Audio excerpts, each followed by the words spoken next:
Hello बच्चों आज आपका जो सेट का एग्ज़ाम हुआ है 8वीं क्लास का गणित का, उसका सॉल्यूशन देखते हैं। बच्चों देखिए, पहला क्वेश्चन जो है वो आपका आया हुआ है जिसमें आपको गुणधर्म बताने हैं। ठीक है, तो क्वेश्चन में लिखा है -4/5 गुणा 1 बराबर 1 गुणा -4/5 और बराबर में -4/5। तो देखो बच्चों, यहाँ पर जो है जैसे -4/5 और गुणा 1 है, तो उसके बराबर में जो लिखा है 1 गुणा -4/5। तो इसमें जो है बच्चे कंफ्यूज हो जाते हैं कि यहाँ 1 से गुणा हो रही है बाद में और यहाँ 1 से गुणा हो रही है पहले। तो इसका नाम बच्चे जो हैं क्रम विनिमेयता दे देते हैं, क्योंकि इसमें क्रम बदला हुआ है। तो बच्चों देखो, ये क्रम विनिमेयता जो है इसको हम नहीं लिख सकते हैं, क्योंकि यहाँ पर 1 से गुणा हो रही है। तो 1 से गुणा होकर जो आंसर आता है वो हमारा -4/5 ही है। देखो, जो यहाँ ये सर्कल करके मैंने दिया है, देखो कि जो इनको गुणा करने पर आंसर आ रहा है -4/5 आ रहा है। तो ये जो हो रहा है गुणा हो रही है, तो यहाँ पर जो आपका गुण लगता है वो लगता है तत्समक वाला। तो तत्समक वाला गुण गुणा में लग रहा है, तो इसलिए ये गुणात्मक तत्समक है। अब यहाँ आपके ऑप्शन में आप देख सकते हैं बच्चों कि गुणात्मक केवल लिखा हुआ है, तत्समक शब्द यूज़ नहीं किया हुआ है, तो आप इसका आंसर देंगे गुणात्मक। ठीक है, यहाँ पर आपका जो आंसर आएगा वो आएगा गुणात्मक। ठीक है, तो ये पहला क्वेश्चन आपको समझ आ गया होगा। दूसरा क्वेश्चन देखते हैं। दूसरे क्वेश्चन में देखो बच्चों, दिया हुआ है कि -2/9 का योज्य प्रतिलोम निकालना है। तो प्रतिलोम जो होता है, इस शब्द से तो आप सबको पता चल गया होगा कि यहाँ पर ये उल्टा लिखना है। प्रतिलोम मतलब उस संख्या का उल्टा। अब यहाँ योज्य है, योज्य मतलब जोड़ होता है। ठीक है, तो जोड़ का उल्टा करना है। तो यहाँ पर जो आंसर आपका आना चाहिए, ऐसी संख्या जैसे -2/9 है, उसकी ऐसी संख्या आपको लिखनी है जिससे दोनों संख्याओं को जब हम जोड़ें तो वो वहाँ पर 0 आए। तो इसके उल्टे में जो संख्या होगी वो होगी 2/9। ठीक है, तो इस तरह से हमारा आंसर 0 आएगा। तो आप अगर इसको मान लो ऐसे हल करके ना भी देखें तो भी आप देखेंगे कि योज्य प्रतिलोम जो होता है उसमें जो हमारा आंसर आता है, प्रतिलोम मतलब उल्टा, तो हमने उल्टा केवल जो माइनस का निशान है उसका उल्टा करना होता है। यहाँ पर जो संख्या है आप देखें, संख्या जो है वो उल्टी नहीं हो रखी है, वो 2/9 की 9 ही है। ठीक है, तो माइनस का उल्टा क्या होता है? प्लस, है ना। अगर प्लस में कोई संख्या दी है तब आपसे योज्य प्रतिलोम पूछा जाए तो उसमें माइनस की संख्या कर दें। यानी कि अगर मान लो यहाँ पर आपका क्वेश्चन होता 2/9 का योज्य प्रतिलोम, तो आप लिख सकते थे -2/9। अब -2/9 का है तो इसका उल्टा हो गया 2/9। तो इस तरह से ये योज्य प्रतिलोम बनता है। ठीक है बच्चों, तो आपने संख्या को उलटना नहीं है, उसका उल्टा नहीं करना, सिर्फ आपने निशान जो है प्लस माइनस का उसको उल्टा करना होता है। ठीक है, इसके बाद अगला क्वेश्चन देखते हैं। अगला जो क्वेश्चन है आपका तीसरे नंबर पे जो क्वेश्चन है, एक चतुर्भुज का नाम बताइए जिसके विकर्ण बराबर हो। विकर्ण, अब देखो बच्चों, विकर्ण आपको याद ही होगा कि जो हम कोई भी अगर आकृति बनाते हैं तो उसके आमने सामने वाले जो सम्मुख बिंदु होते हैं उनको जब मिला दिया जाए, जैसे इस चित्र में ये मिला दिए गए हैं ABC और D, तो ये जो है इसमें AC और BD ये आपके विकर्ण हैं। तो ये दोनों विकर्ण बराबर हैं किस में? देखो, आयत में। ठीक है, तो यहाँ आंसर आ गया आयत। इसके बाद आपका है x/3 बराबर 18 में x का मान ज्ञात करना है आपको। तो ये बिल्कुल आसान है। देखिए, x/3 है आपका बराबर में 18, तो इसके 18 के नीचे भी हम 1 लिख लेंगे और इसको क्रॉस मल्टीप्लाई कर देंगे। तो क्रॉस मल्टीप्लाई पे x गुणा में 1 बराबर 18 गुणा में 3। ठीक है, तो इस तरह से x बराबर आपका आ गया 18×3 = 54। तो आंसर हो गया आपका 54। ठीक है बच्चों, इसके बाद अगला क्वेश्चन जो है आपका वो देखते हैं। अगले क्वेश्चन में जो लिखा है कि 3/4 बराबर 3/4, इनमें से कौन सी संख्या है? अब देखो, 3 को हमने भाग करा है 4 से, तो उसके बाद हम इसको लिख सकते हैं 3/4 के रूप में। ठीक है, तो ये जो 3/4 जो आ रहा है, ये संख्या हमारी जहाँ हम बटे में लिखते हैं, ठीक है, तो उसको कहा जाता है परिमेय संख्याएं। ठीक है, तो ये आपकी हो गई परिमेय संख्याएं। इसके बाद अगला है आपका शून्य, सबसे छोटी प्राकृत संख्या है। तो प्राकृत संख्याएं बच्चों 1 से शुरू होती हैं, 1 2 3।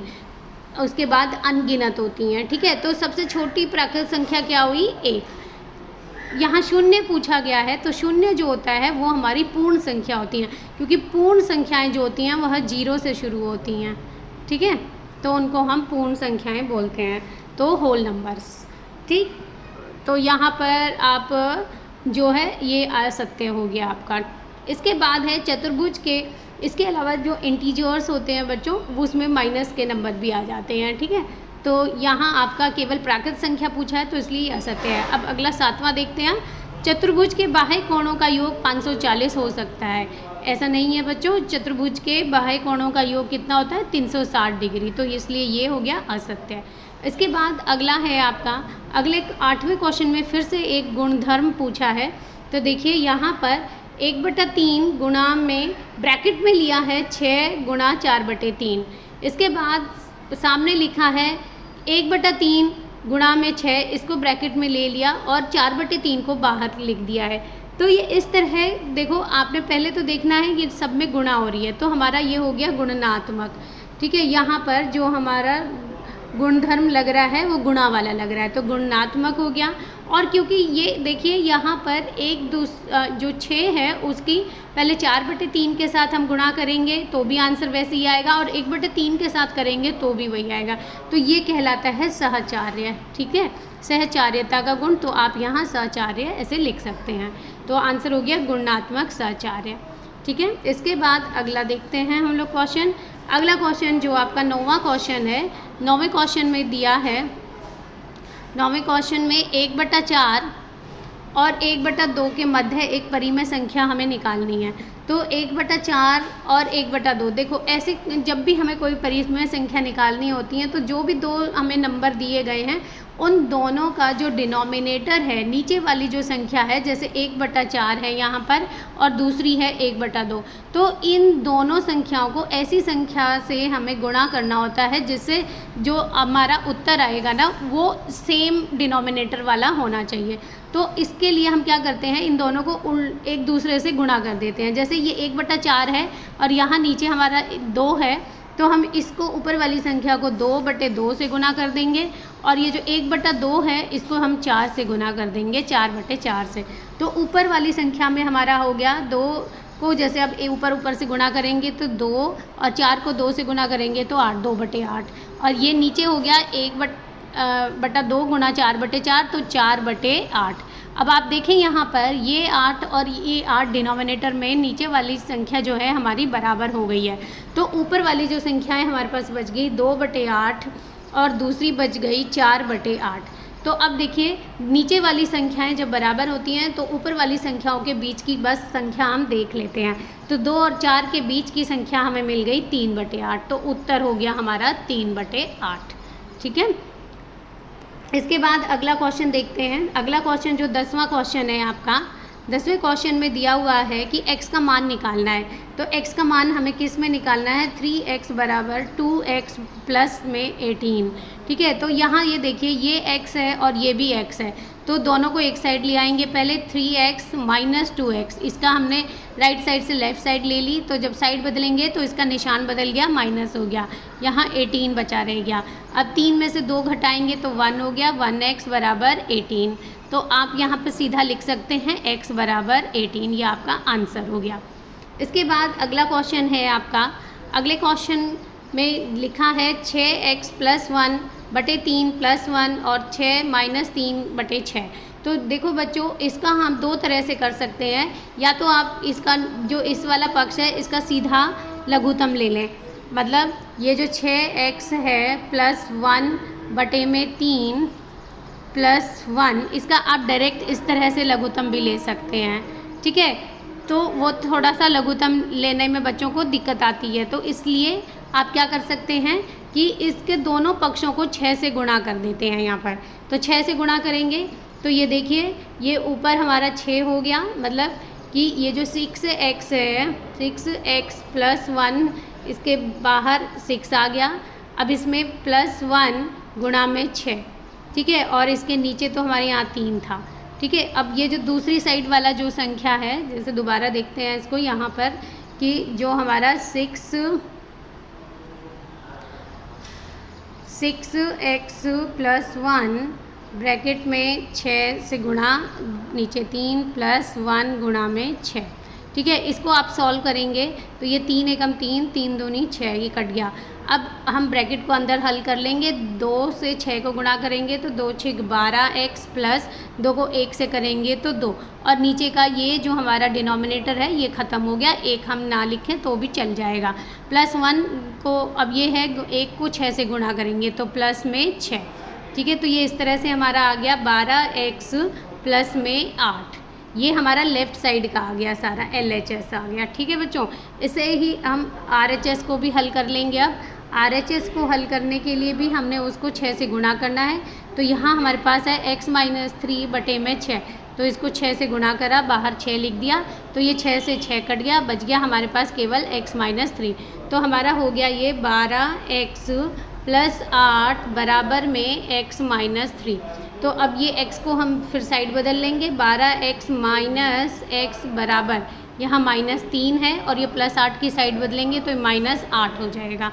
ठीक है, तो इस तरह से इसके बाद अब हम क्या करेंगे, हमारा जो अंक आ गया 12x, ये देखिए यहाँ पर 12x - x -3 -8, तो 12 में से एक x घटाएंगे तो 11x, और ये माइनस माइनस प्लस हो गया -11, तो x बराबर -11 बटे 11, तो x का मान आ गया -1। ठीक है, ये इस तरह से आपका हल हो जाएगा। आप पूरा डायरेक्ट एक बार लघुत्तम लेकर भी इसे कर सकते हैं, दोनों ही तरीके सही हैं। इसके बाद जो आपका अगला क्वेश्चन है, अगला क्वेश्चन देखते हैं 12वां क्वेश्चन। तो देखिए बच्चों, ये है आपका 12वां क्वेश्चन। एक समबहुभुज की भुजाओं की संख्या ज्ञात करनी है। ठीक है, तो वो जो संख्या ज्ञात जिसकी करनी है उसका बाह्य जो कोण है वह अंतः कोण जो है वो 165 डिग्री है। तो देखिए इसको भी हम दो तरीके से भी कर सकते हैं, और हम इसमें यहाँ पर जो हमने यूज़ करा है वो बिल्कुल आसान सा तरीका है, एक सूत्र लगा के यूज़ किया गया है। ठीक है, तो सूत्र जो होता है, कोई किसी भी जो हमारे पास आकृति दी होती है उसकी चाहे कितनी भुजाएं हों, मतलब जो भी बहुभुज हमें दिया गया होता है उस बहुभुज की मतलब भुजाओं की संख्या निकालने के लिए हम सूत्र लगाते हैं n-2 गुणा में 180 बटे में n। ठीक है, और बराबर में जो हमें एक अंतःकोण दिया होता है 165 हो। तो इस तरह से ये हम जब इसको हल करेंगे, n-2 को पहले हल करेंगे, ब्रैकेट को 180 से गुणा करेंगे, तो 180 की n से गुणा करिए 180n माइनस, ये माइनस हो गया, 180 की 2 से गुणा करेंगे तो 360, और ये जो नीचे वाला n है इसकी क्रॉस मल्टीप्लाई करके 165 से गुणा करी तो 165n। तो इस तरह से अब ये हमारे पास n वाले दो नंबर आ गए, इनको एक तरफ कर लेंगे तो 180n माइनस 165n बराबर 360। यहाँ इस तरफ ये माइनस का 360 था, इसकी साइड बदल दी तो ये 360 प्लस का हो गया। ठीक है, अब इसके बाद यहाँ पर 180 में से हमने 165 घटाया, 15n हो गया बराबर 360। तो n का मान निकालने के लिए अब हमारे पास हो गया n बराबर 360 बटे में 15। तो इसको काट लेंगे तो आपके पास n का मान आ जाएगा 24। तो इस तरह से ये आपका आंसर हल हो गया।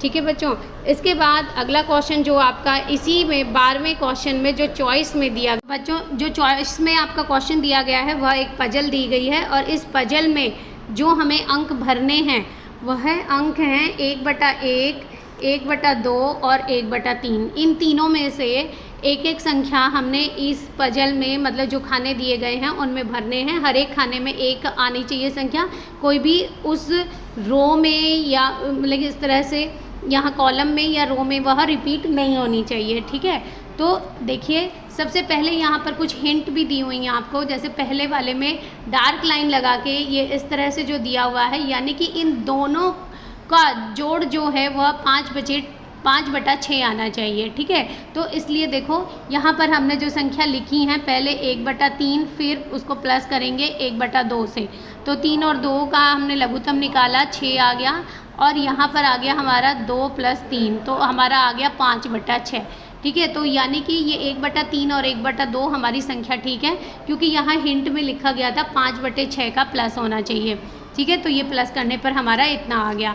इसके बाद जो तीसरा नंबर है, ये देखिए यहाँ पर मैंने लिखा है 1/1। अब ये 1/1 क्यों आया है, यहाँ भी देखिए ये जो आपका ग्रिड जो दिया हुआ है, इस ग्रिड में यहाँ 3/2 प्लस करके लिखा है। तो 3/2 प्लस करके जब लिखा है तो इसका मतलब जो इससे पहले वाली संख्या है, ठीक है, इसके पहले वाली संख्या जो है उस मतलब सॉरी ये यहाँ पर जो ग्रिड है ये अब इस तरह से है आपका कि ये डार्क इस तरह से है, ठीक है। तो यहाँ पर हमारा 3/2 आना चाहिए। तो 3/2 कैसे आ जाएगा हमारा प्लस करने पर? जैसे मान लो हमने 1/1 लिखा प्लस में 1/2, तो इन दोनों का लघुत्तम आ गया 2 और ये 2 + 1, तो ये हो गया हमारा 3/2। तो इस तरह से ये 1/1 और ये 1/2, तो ये दोनों संख्याएं भी हमारी बिल्कुल सही हैं। पहले वाली 2 संख्याएं सही थी। इसके बाद यहाँ लिखा है इन्होंने, देखो एक इसमें गुणा करके 1/3 गुणा, तो यानी कि एक ऐसी संख्या देनी है हमें जिसकी 1/3 से गुणा हो रही हो, ठीक है। और यहाँ पर इन्होंने ये डार्क कर दिया है, देखो इसको, यानी कि डार्क करने का मतलब जो 2 खानों तक जहाँ तक ये डार्क है उन दोनों को इसमें गुणा करके लिखना है। तो देखिए 1/3 की गुणा है और ये डार्क होके यहाँ तक है, ठीक है। तो हम मान लो इस एक खाने में यहाँ पर 1/1 लिख दें और अगले में गुणा 1/3 करें तो हमारा आंसर 1/3 आ जाता है, ठीक है। तो इसलिए 1/1 और 1/3 ये हमारी दोनों सही हैं।